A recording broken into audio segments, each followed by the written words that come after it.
guys अब चाहिँ म वेटिङमा हो मेरो पालो आइसकेको छ है ब्याकमा हेर्नु सक्नुहुन्छ सबजना आइसके इट्स माई टर्न मैले पछाडि देख्नु भएन ढाडा अपरेसन गरेको मलाई चाहिँ आज चाहिँ खासमा जस्ट चिल हुन मन लाग्यो क्या मतलब अलिकति माइन्ड फ्रेस म तपाईँ नआएको भए म एक्लै भए पनि आउँथेँ क्या म ओभर भइसकेको थिएँ क्या उयो के भन्नु अब फ्रेस भएर टक्क भ्यू हेर्दै चिसो बियर खाँदै बस्ने चुरोट नखानु यार हेल्थको लागि राम्रो होइन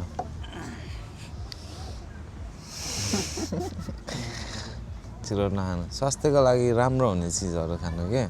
जस्तै बियर गर्मीमा होइन होइन त गाइज के भन्नुहुन्छ तपाईँ देखाएर खानुहुन्छ भने मैले छोपिदिइरहेको छु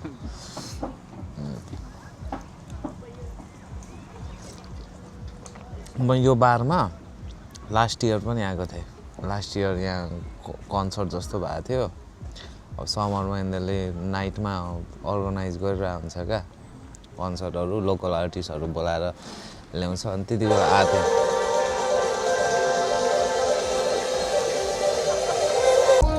ल गाइज फाइनली होइन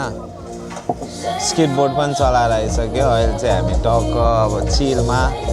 बियर खाँदै बारमा बसेर गफ गरिरहेको छौँ हाम्रो लुङ्गासँग ल तपाईँहरू हेर्न सक्नुहुन्छ पछाडिको दृश्य टक्क अब यहाँको भ्यू हेर्दै क्या अब हामी टक्क दुईजना लुङ्गा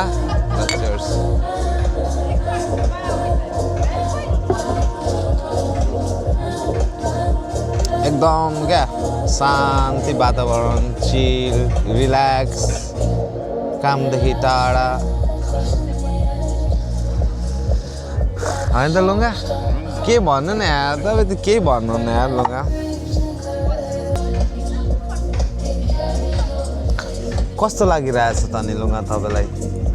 एकदम चिल लागिरहेको चिल लागिरहेछ खुसी त हुनुहुन्छ तर तपाईँ पानीमा जानु भएन अब